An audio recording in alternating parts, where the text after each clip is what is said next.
Hi guys, how are you?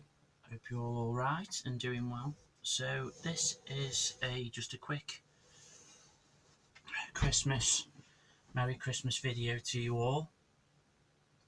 I'm just going to do a quick one. I did say I wasn't going to do another video before Christmas. However, I've got a spirit of energy, although I'm out of breath and I've only come up the stairs. And I just wanted to say Merry Christmas to you all. Thank you ever so much for all your very kind support and energies you've sent towards us for it's been a shit year health wise, as a lot of you know. It's been a shit year because my son's moved away, which is the worst thing of all. But it's been a sort of mixed year with the modelling because I've sort of, well, it's like a graph, isn't it, at the hospital, it's like up and down, So, but I suppose everybody feels that, not just me. I've had a good year aircraft wingy thingy wise, although I seem to have just sort of landed a bit unlucky with the kits I've built, as in for them being terribly crap fit and a lot of work and surgery that's needed to be done on them. Now, again, I probably would class myself as a armour modeller, so it could well be me that's done certain things wrong and all that type of thing. However, from reviews and videos of other chaps' videos I've watched, it isn't. It seems to not just be me that's had sort of issues with the kits. So I sort of used that as a bit of a confidence booster, I suppose. So that's pretty good. I've had a real good um, back, info back from guys about the Lancaster. I've also been asked to put that in our town centre's local library window, with it being obviously the year of the RAF this year. And for guys that are perhaps new to the channel, if you look back on a couple of videos, we always have a festival, carnival, Cheadle Carnival they call it, each year.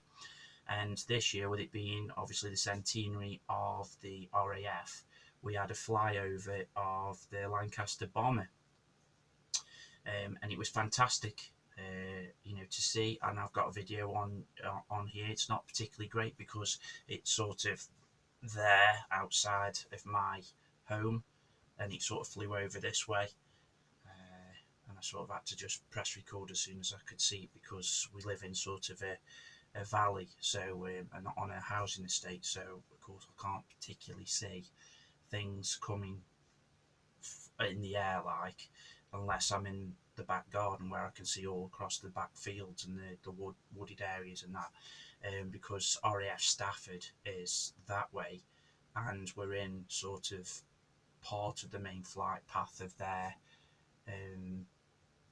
training, where they go for training purposes and flights and all that type of thing. Because over on this side we've got all of the peaks, where when we used to have the army base up in Leek, on the other side of Leek going towards Buxton, there's a firing range as well. And I can always remember when I was little, we'd be going to Buxton for a Saturday shop, and we'd have to go, we'd get up so far and the road would be closed off with military police because the tanks would be, and the infantry would be doing artillery and whatever, or doing firing practices, and that was great to see. But of course, cutbacks and everything else, the base is no longer there. So of course they don't, but they still use the peaks as training for other bases that are around, so it's pretty good to see.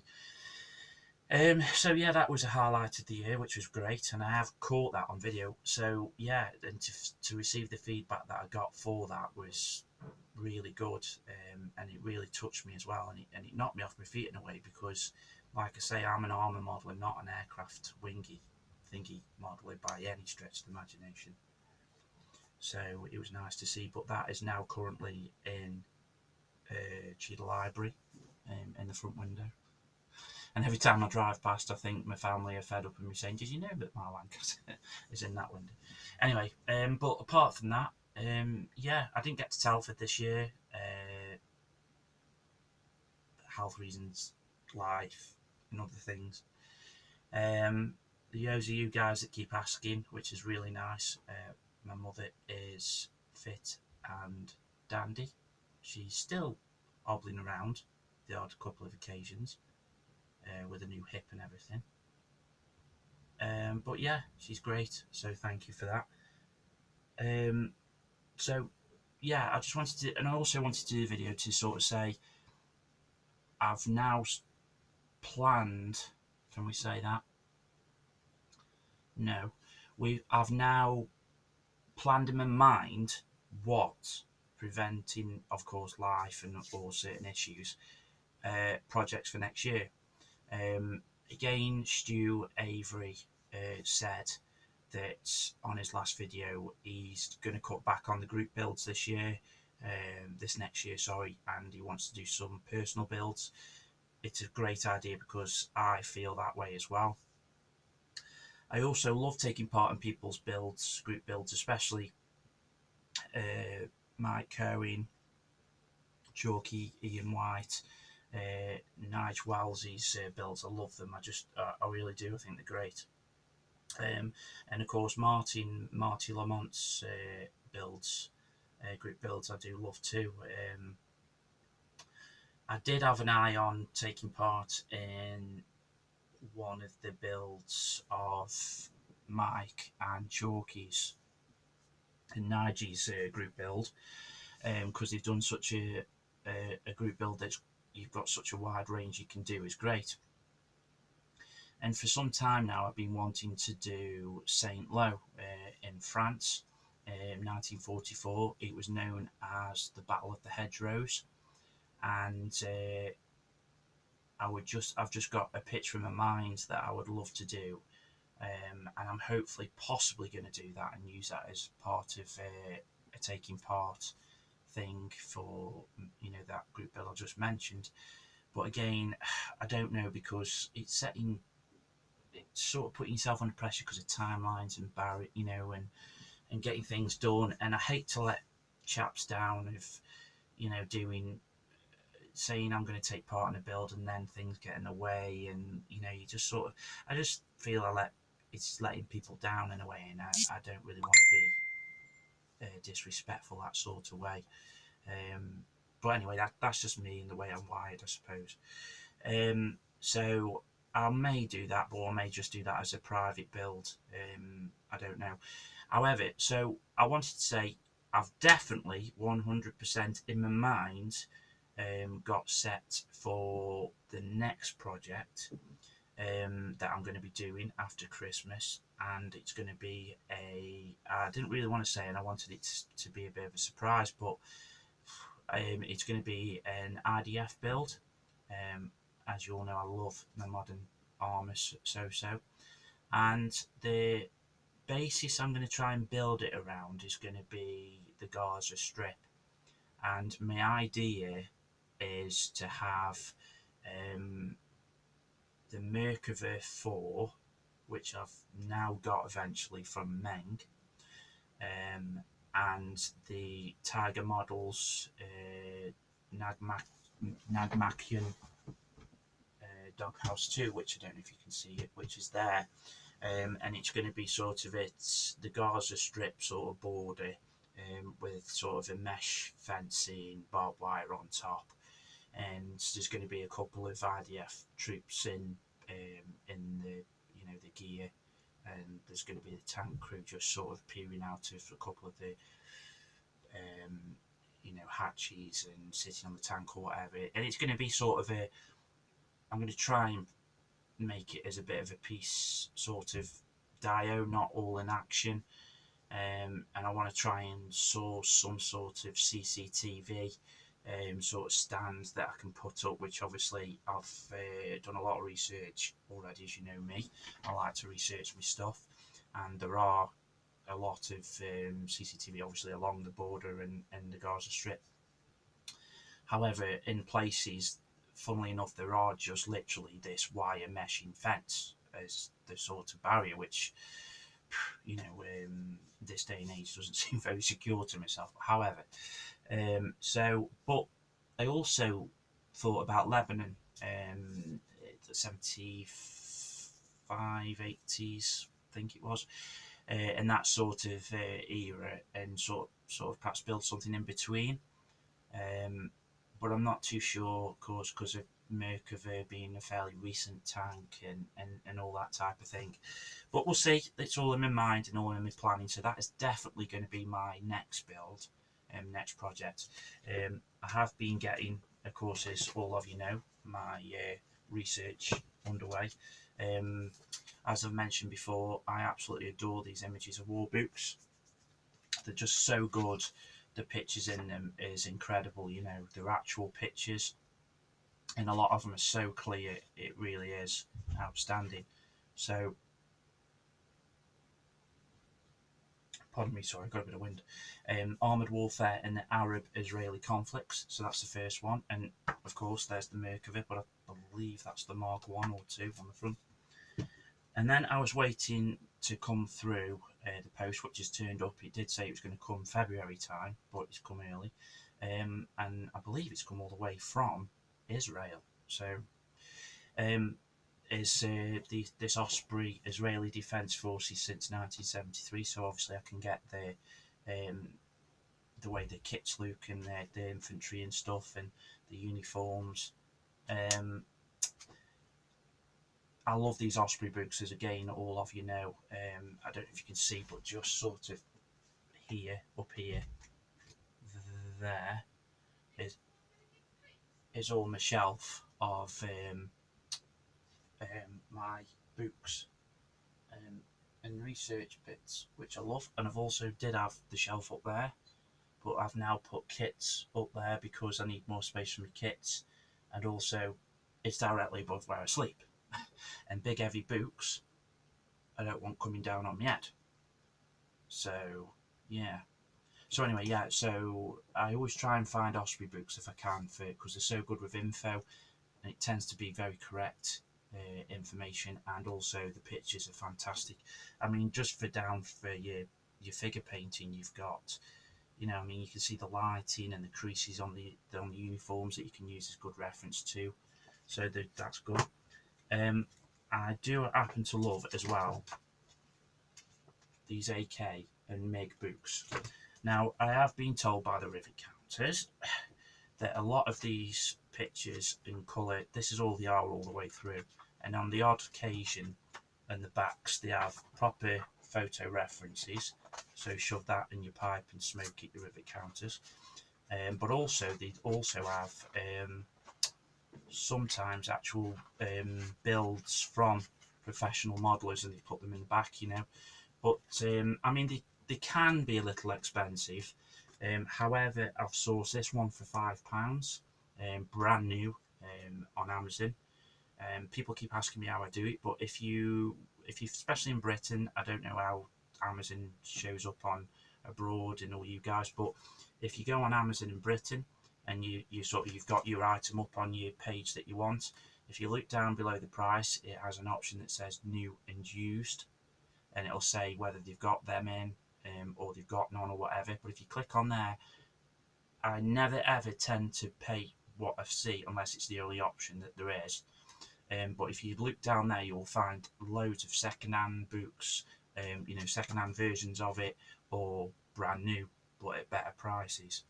And that's how I found them. This is an AK one. I do have several on World War II and other conflicts, but they're just so good. I mean, the pictures that they have are outstanding, and then they have like actual pictures of the actual variant and version there.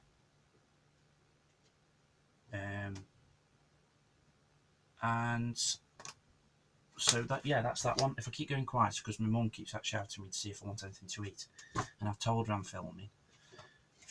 Listen to me, George Lucas, eat your heart out. Star Wars, by the way. Anyway, and the next one was this Tyrant. The Tyrant 5 is one of my favourite tanks this day and age. I just love it how you've got all the MGs on top, and the different versions are just great. And my favourite one I would love to get hold of, which I had in my last stash, but I haven't got yet in this one, is the Tamiya one. Just because it's Tamiya and I love Tamiya. However, I do love Tacom, and I have got hold of the Tacom Tanaran 4, which was half price in one of the model shops local, so I got that. But anyway, I just got it because, again, it's sort of around that era. Tyrans are heavily used still, around there, and of course, you know, it gives you good reference. I mean, look at these photos. The photos in this are absolutely incredible. They really are great stuff. I mean, you know, and then of course, if you go along the back, basically it's just full of Tyran 4s and 5s and everything else shown. It shows you battered ones. It's just brilliant. And this, I mean, this was, I think this was $17.99. But it's like I always say to folk, a book, if you buy, it's like with your tools and stuff like that. Always try and get the best of what your budget can afford, but then look after them. Because if you look after them, you'll always have them, and they're there for life. And the same with a book, you've always got it for life. So £17 for, say, especially if you're younger, 17, 18 years old, you've got the rest of your life, and you've got that book all for 17 quid. And if you can imagine the usage that you get out of this is incredible, you know, for the rest of your life as well, as long as you look after them. So that's that. So I've got that one. And then I found this, which was £4. However, it's brand new, and it's supposed to be £25.99. Various model shops have got this in for anything between 25 and 30 quid, and I got it for 4 quid, brand new. And it's the military vehicles in Lebanon, 1975-1981, and it's in French, but it's also in English too. And of course, it's got all different pictures of various military figures, aircraft, armour. You know, it's just incredible. It really is, and there's colour pictures too. So, you know, I thought I've got to get it. So, as you can see, I've already started my research into that project. The kits I will be using, and obviously I will show when I come up to do release the start video of what the next project is, are going to be the Meng Merkava Mark 4M with the trophy armour. It's going to be the Israeli Defence Forces Nagmashin Doghouse Late APC from Tiger Models. And they were the two I'm going to use. Now, I was going to use the Tyran 4, the Tacom one, or I was going to use one of the Super Shermans from either Academy or something, but I'm not going to use that, I don't think. And then the figures I'm going to be using are Meng, the RDF infantry set, and of course the RDF tank crew. Pardon me, sorry.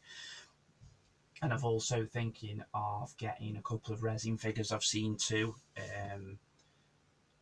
to get through to send through. So I'll see about using some of those as well. And I'm also thinking on the other side of perhaps the fence of having a couple of like little kids or civvies just walking up and down, you know, just staring at the pit, you know, the crew and everything now on the other side. I don't know yet, but it's all good ideas. Well, say good ideas, my ideas anyway, for what I could possibly do. And then the project after that is one of two. I've mentioned it before. It's going to be a removal of a VIP by special forces and security forces in modern day era. I don't know where I'm going to base it. And